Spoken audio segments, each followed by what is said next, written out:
안녕하십니까. 로포커스 신세아입니다. 그동안 말도 많고 탈도 많았던 제20대 대선이 드디어 끝이 났습니다. 20대 대통령으로 윤석열 국민의힘 대선 후보가 당선이 됐는데요. 이번 대선, 본 선거 전날까지 결과를 알 수 없는 초박빙의 접전을 벌이면서 국민적 관심을 모았었죠. 대선이 끝나자 윤석열 당선인의 주요 공약들이 다시 조명되면서 어떤 변화를 가져올지 이목이 집중되고 있습니다. 법률방송 로포커스에서도 그간 대선 후보들이 내세웠던 공약부터 이들을 둘러싼 의혹들, 사건, 사고 등을 집중적으로 보도해드렸었는데요. 이번 주엔 정치권에서 나왔던 이모저모를 다시 한번 짚어보는 시간 가져보도록 하겠습니다.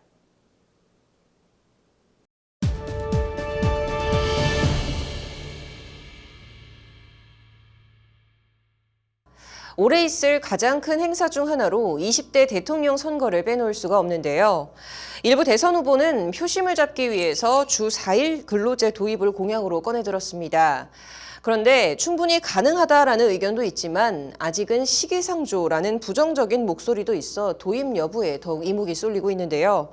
로포커스 새해 첫 보도로 사업자나 근로자라면 누구나 관심을 가질 만한 이 주 4일제에 대해서 석대성 기자와 얘기를 해보도록 하겠습니다. 석 기자, 이 새해부터 굉장히 근로자 마음을 설레게 하는 얘기가 나오고 있는데요. 주 4일제가 정치권 의제로 부상을 했죠? 그렇습니다. 오늘 같은 금요일이면 내일부터 주말이다라는 감격에 벅차는 게 직장인들의 마음이겠죠. 일명 그 준주말로 불리는 목요일부터는 일하기 너무 싫다, 빨리 퇴근하고 싶다. 뭐 수요일만 돼도 이번 주말에 뭐 할까 이런 생각이 들게 됩니다. 직장인을 상대로 무슨 요일에 가장 쉬고 싶냐 설문조사도 있었는데요. 수요일이 가장 많았습니다. 그 경제적 여건이 되는 분들이라면 또 월화수목 토토일이라고 해서 2박 3일 동안 놀러 가고 싶다는 의견도 있었는데요. 하지만 재계와 학계의 의견은 다릅니다. 도입을 하기는 주 4일제를 아직 이르다 혹은 안 된다라는 의견이 대다수였는데 어떤 이유에서인지 영상으로 확인해 보시겠습니다. 더 나은 삶을 위해서 필요합니다. 모든 일하는 시민들이 동등한 권리를 누릴 수 있는 신노동법을 병행 추진하겠다. 20대 대선에 도전한 심상정 정의당 후보. 첫 공약으로 주 4일 근로제 도입을 발표했고 정의당은 주 4일은 던져졌다라는 슬로건까지 내걸었습니다. 심 후보는 한국이 지난해 선진국 반열에 올랐다는 점을 강조하면서 일부 국가처럼 주 4일 근로제가 충분히 가능하다고 설명합니다. 실제 아이슬란드 정부는 2015년부터 4년간 주 4일제 관련 실험을 실시한 후 압도적 성공이라고 평가했고 영국 최초의 인터넷 전문은행 아톰뱅크는 임금 변화 없이 전 직원을 대상으로 주 4일제를 도입했습니다. 스페인은 세계 최초로 정부 차원에서 주 4일제 시범사업 추진을 논의한 후 지난해 가을부터 실험에 돌입했습니다. 미국에선 전체 기업의 27%가 주 4일제를 도입했다는 통계도 나왔습니다. 기업 4곳 중 1곳이 주 4일제를 시행하고 있는 겁니다. 국내에서도 이미 주 4일제에 들어간 기업이 있습니다. 교육기업 에듀일과 평생교육기업 휴넷은 주 32시간 근로에 들어갔고 SK텔레콤은 매월 셋째 주 금요일에 쉬는 부분 4일 근로제를 도입했습니다. 카카오게임즈 역시 월 1회 노는 금요일, 배달의 민족 운영사 우아한 형제들은 월요일 출근 시간을 오후 1시로 늦추는 주 4.5일제를 시행 중입니다. 휴식권을 보장하고 업무 몰입도와 창의성을 제고한다는 게 주 4일제의 취지입니다. 이재명 더불어민주당 대선 후보 역시 노동시간 단축은 가야 할 길이라고 찬성 입장을 표명했지만 현실 반영성에 대해선 주 5일제 완전 도입도 자신하지 못하고 있습니다. 재계와 학계는 물론 노동계 일부에서도 반대 목소리가 나오고 있기 때문입니다. 공약이란 임기 내에 지켜야 되는 걸 말하는 것인데 5일제를 법으로 확장할 수 있겠느냐 하는 점에 대해서는 아직은 제가 확신을 못하기 때문에 그 공약. 실제 기업 279개사를 상대로 진행한 조사에 따르면 10곳 중 4곳은 부정적 입장을 표명했습니다. 생산성 감소와 인건비 부담이 가장 큰 이유입니다. 기업들 입장에서는 비용이 굉장히 고용에 따른 비용이 늘어날 수 있을 것 같고 그러다 보면 생산성이나 이런 게 또 감소할 수 있어서 주 4일제가 국가 경제 전체적으로는 좀 부정적인 영향을 주지 않을까 싶습니다. 지난 1998년 주 5일제를 도입한 한국. 당시에도 재계의 반발이 심했지만 도입 후 4년 동안 경제 성장률 4%를 넘었고 1인당 노동 생산성은 오히려 1.5% 늘었습니다. 하지만 경영계 입장에선 주 5일과 주 4일은 체감부터가 다를 것이란 우려도 있습니다. 이에 더해 주 5일제도 완전히 안착하지 못한 실정. 지금 일단은 주 52시간도 특히 중소기업들, 대기업도 그렇지만 중소기업들이나 자영업자들이 적응을 못하고 있거든요. 특히 주 4일제는 대기업만 시행할 여력이 된다는 점에서 양극화 문제만 키울 것이란 지적도 나옵니다.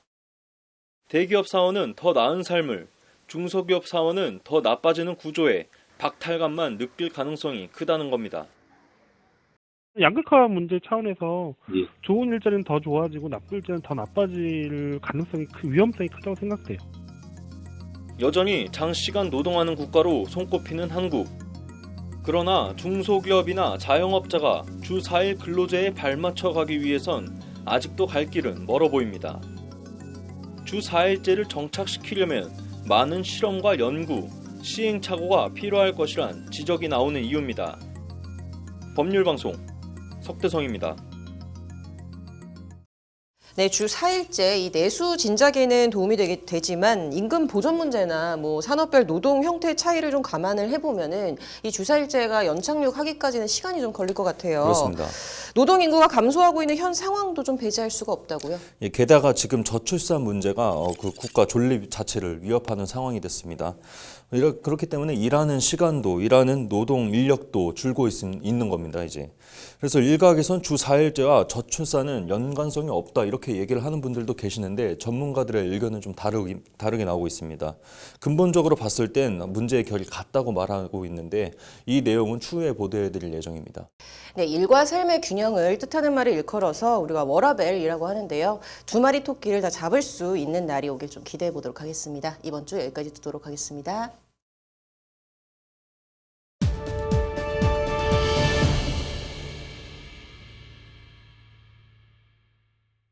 거리두기 규제 속에서 소소하게나마 가족들과 정을 나눌 생각에 설레실 것 같은데요.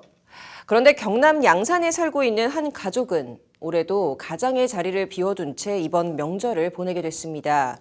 바로 재작년 서해안에서 북한군 총격에 사망한 공무원 이모 씨 유족들인데요. 지난 화요일에는 유족들이 청와대로 찾아가서 문재인 대통령이 직접 이들에게 진실을 밝혀주겠다며 쓴 편지를 돌려주고 오기도 했습니다. 로포커스 이번 주에는 석대성 기자와 서해 공무원 피격 사건에 대해서 다뤄보려고 하는데요. 사법 전망에 대해서도 한번 얘기해 보도록 하겠습니다. 석 기자, 어서 오십시오. 네, 안녕하세요. 네, 벌써 1년 반이 지났습니다. 그렇습니다. 먼저 좀 당시 사건 좀 재조명 좀 해볼까요? 예, 지난 2020년 9월에 연평도에서 발생했죠. 그 해수부 소속 공무원 이모 씨가 NLL, 그러니까 북방 한계선 너머로 표류했다가 실종이 됐는데 북한군 총격에 의해서 사망한 것으로 유명을 달리했습니다. 그리고 시신은 이제 불태워진 것으로 알려졌는데 아직까지 정확히 밝혀진 사실은 없는 실정입니다. 정부는 이 씨가 개인사 때문에 월북했다고 주장을 하기도 했는데요. 망연자실하던 유족들, 정부의 이 같은 발표를 듣고 분노하면서 진실을 꼭 밝히겠다고 표명을 했습니다. 실제 근데 정부가 내놓은 조사 결과를 보면 이상한 점이 한두 가지가 아닌데 직접 연평도에 들어가서 주민들과 어업 종사자들의 얘기를 들어봤습니다. 가장 없이 보내는 설명절, 어느덧 두 번째입니다. 캠핑을 자주 다녔거든요. 캠핑도 가고 뭐 집에 오는 날이면은 뭐 이렇게 좀 멀리는 안 가도 가까운 곳은 1박 2일로 놀러 다니고 그래. 남편 실종 후 홀로 두 아이를 키운 배우자 권모 씨. 아들은 수능까지 치렀지만 꿈꾸던 육사 진학은 포기해야 했습니다. 아무래도 좀 영향이 있을 것 같아서 이제 포기를 했는데 육사를 포기하고 나니까 뭐 가고 싶은 과도 없다면서. 어린 마음에 충격이 크진 않을까. 초등학생 딸에겐 아빠가 외국에서 일하고 있다. 애둘렀다고 합니다. 언제 오느냐고 이제 물어보는데 작년에 물어볼 때는 이제 2학년 되면 올 거라고 했는데 또 올해 물어볼 때는 이제 또 3학년 돼야 올 것 같다 이렇게 얘기를. 아버지의 죽음을 알게 될 날이 언젠가 오겠지만 어머니는 두 아이가 월북자의 자식이라고 낙인 찍히는 게 더 두렵습니다. 정부는 이 씨가 도박빚이 있었다는 것, 그리고 표류 당시 구명조끼를 입고 있었던 점 등을 이유로 월북에 무게를 뒀습니다. 도박에 깊이 몰입되어 있었음을 저희들이 확인했고 월북 의사를 표명한 구체적인 정황 등을 고려할 때 실종자는 정신적 공황 상태에서 현실 도피의 목적으로 월북한 것으로. 하지만 이 씨의 유족은 물론 연평도에 사는 주민들도 쉽게 납득이 안 된다는 입장입니다. 특히 지역 어민들은 정부가 발표한 이 씨의 표류 동선을 보고 말도 안 된다 입을 모았습니다. 근거가 뭘까? 저는 지금 소연평도에 나와 있습니다. 이 씨는 이곳 부근 해상에서 실종된 것으로 정부는 추정하고 있습니다.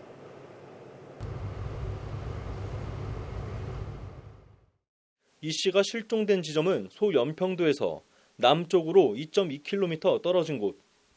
정부가 추정한 이 씨 사망 지점은 실종된 곳에서 38km 떨어진 황해남도 강령군 등산곳 인근입니다. 정부 주장대로면 이 씨가 해상 경계를 뚫고 38,000m를 갔다는 겁니다.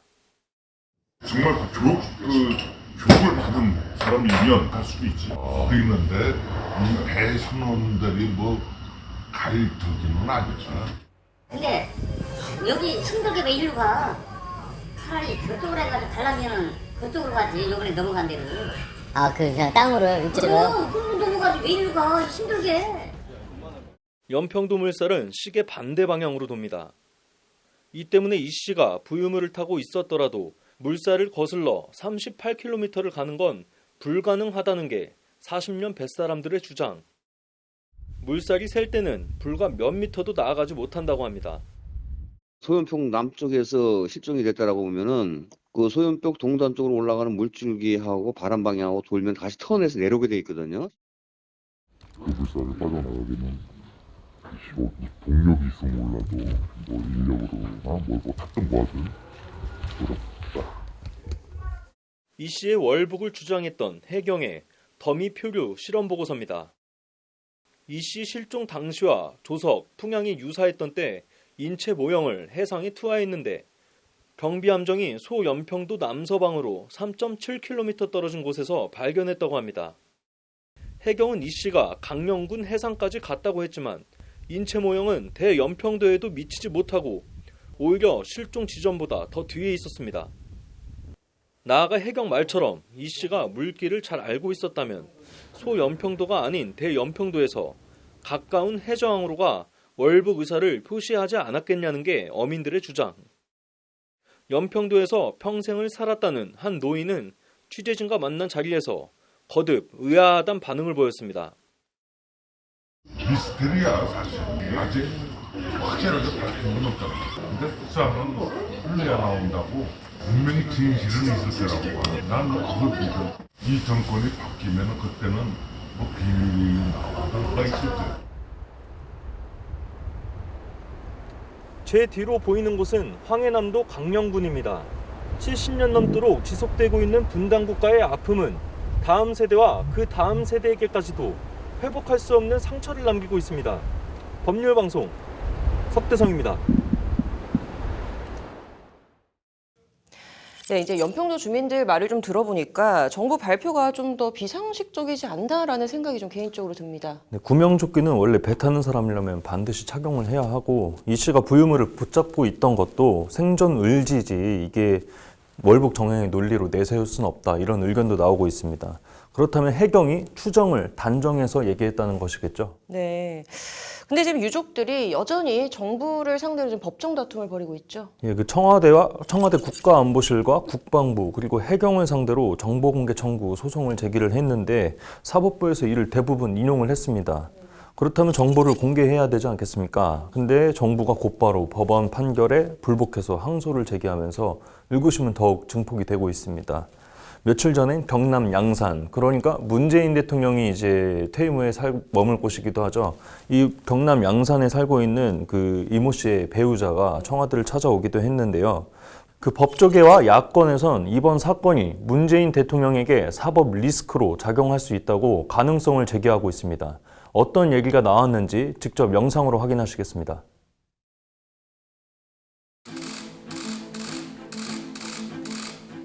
아무리 분당 상황이라고 해도 일어나서는 안 될 일이었습니다. 이번 사건과 앞으로의 처리 결말 역시 분단의 역사 속에 기록될 것입니다.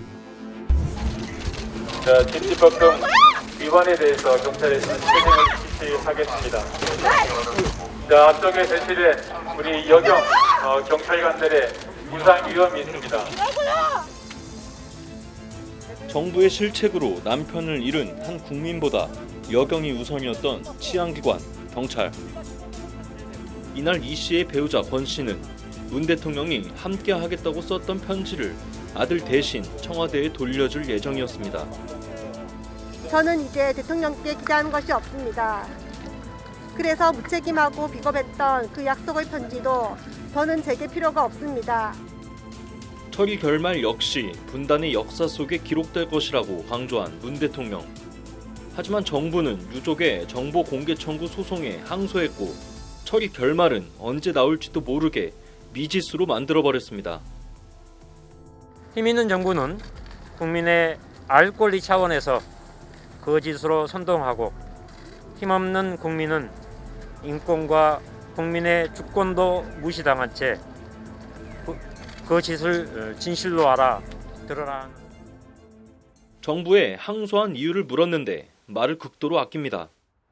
항소 이유에 대해서는 지금 사건 진행상으로 좀 말씀드리기가 곤란하다. 이 씨의 월북을 주장하는 근거가 뭐냐고도 물었지만 기존 입장은 변경 없으니까 찾아보시면 국방부 입장이 다 달려서 나옵니다. 그리고 변동이 없습니다. 수차례 NLL이 뚫리자 마련한 해안 경계용 열상 감지 장비는 제대로 작동됐던 걸까? 그에 대한 구체적인 성능이라든가 어떤 어디까지 범위 내 보인다든가 이런 거는 저희가 군사 보안상 말씀드릴 수 없는 부분이에요. 속 시원한 대답은 한 번도 듣질 못했습니다.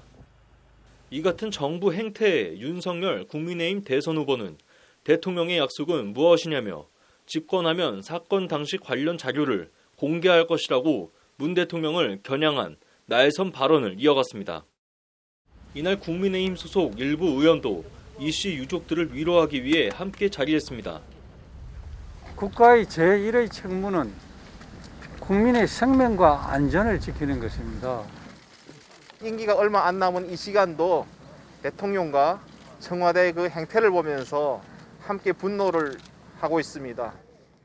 의혹을 유발시키는 정부의 태도를 두고 일각에선 이번 사건이 정권이 바뀐 후 문 대통령에게 사법 리스크로 작용할 가능성을 제기합니다. 유엔도 당연히 관심을 가졌고 북한에서도 정규 방송을 통해서 사과문까지 발표했었습니다. 유족이 원하는 정보까지 비공개한다는 것은 정부의 과실, 가책을 드러내지 않는 거. 월북이 아닌데도 월북이라고 조작을 했다면 이건 굉장히 큰 권력 범죄가 되는 거죠. 그래서 그 조작에 누가 관여되어 있는지는 그때 가서 좀 낱낱이 좀 파헤쳐봐야 됩니다. 시간이 누구의 편이 될진 아무도 단정할 수 없습니다. 하지만 유족들은 그 상대가 대통령이라도 끝까지 진실을 밝히겠다는 의지와 함께 이번 이민연설을 맞이합니다. 제 싸움의 상대가 설령 대통령님일지라도 진실은 밝혀지고 정의는 살아있다는 것을 반드시 보여드릴 것이며 정권이 끝나더라도 이 부분에 관련해서 민정사상 그다음에 동생이 죽음을 당했기 때문에 이 부분은 살인행위입니다. 대통령께서 이 살인에 관련된 책임을 또 분명히 져야 되고 북한의 비인도적 총격과 뒤늦게 드러난 정부의 부적절한 대응. 하지만 정부는 한 집안 가장의 월북 정황을 강조하기 위해 개인정보를 공개하며 본질을 흐렸던 서해 공무원 피격 사건. 사건의 핵심은 국가가 국민을 보호하지 못했다는 데 있습니다. 법률방송 석대성입니다.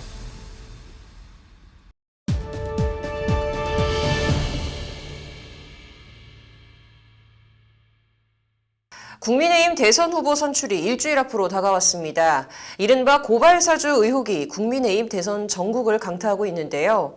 관련해서 해당 의혹에 대해 취재한 석대성 기자와 관련 얘기 해보도록 하겠습니다. 석 기자 어서 오십시오.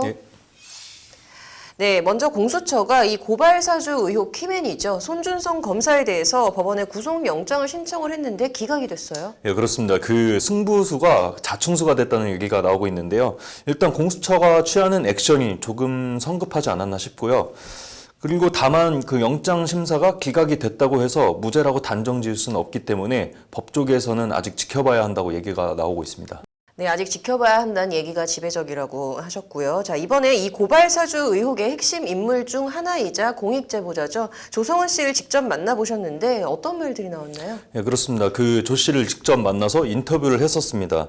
조 씨는 이번 인터뷰에서 당시 그 정황과 더불어서 윤석열 대검에서 민간 사찰을 했다는 의혹을 폭로한다고 예고를 했었는데요. 직접 영상으로 보시겠습니다. 손준성 검사에게 지난 주말에 구속영장이 청구됐다는 그 얘기를 들었습니다. 우리 야당의 경선, 대선 개입을 했습니다. 국민 여러분 보십시오. 지금 여당은 저 하나 잡으면 집권 연장할 수 있다고 생각하고 있습니다. 고발사주 의혹 수사를 위해 본격 움직임을 보이고 있는 고위공직자 범죄수사처. 이번 사건 핵심 연결고리로 지목되는 손준성 검사에 대한 구속영장을 청구하자 윤석열 전 검찰총장은 즉각 반응했습니다. 아니 추미애 사단이라면서요. 조 씨가 법률방송을 통해 직접 공개한 지난해 4월 김웅 국민의힘 의원과의 통화 내용입니다. 고발장 초안을 아마 저희가 만들어서 일단 보내드릴게요. 아, 네네네. 네, 그거를 어느 메일로 보내주실까요? 텔레그램 쓰세요. 텔레그램 쓰죠. 자료들이랑 이런 것들 좀 모아서 일단 드릴 테니까 네네네. 그거 하고 응. 고발장을 네. 남부지검에 내랍니다. 그쵸. 남부지검. 거기 네, 내야죠. 네. 네. 남부지검에 선거사건. 넣어서 남부 아니면 조금 그 위험하대요. 그리고 한마디 쐐기를 박습니다. 그렇죠. 있잖아요. 찾아가야 돼요. 찾아가야 되는데 제가 가면 윤석열이 시켜서 고발한 것이다가 나오게 되는 거예요. 그것도 그렇게 될까요? 저는 그렇게 됩니다. 제가 가면 윤석열이 시켜서 고발한 것이다가 나오게 되는 거예요. 이렇게 얘기를 했는데 이 단어가 굉장히 문장 구성이 굉장히 특이하다. 그렇다면 이 부분들은 아마 자기들이 나눴던 대화 속에서 나왔던 그 문장 그대로가 아닐까라는 생각은 또 제가 하고요. 조 씨는 야권이 다시 부각하고 있는 자신과 박지원 국정원장과의 공모 의혹에 대해선 관계없다고 선을 그었습니다. 관계가 없어요. 그게 뭐 한 1시간 됐을까요? 그 와중에 또 막 경호 왔다 갔다 하는데 뭔 소리를 해요, 솔직히. 대표님이 진짜 정치 관여를 하려고 했었으면 차라리 뭐냐 저보다 더 거창한 사람이 하지 않았을까요? 공수처의 수사 행방이 기로에 선 가운데 국민의힘 대선 후보 선출이 일주일 앞으로 다가왔습니다. 이번 사건이 태풍이 될지 미풍으로 그칠지 국민의 관심이 쏠리고 있습니다. 법률방송 석대성입니다. 로포커스 여기서 마치도록 하겠습니다. 시청해주셔서 고맙습니다.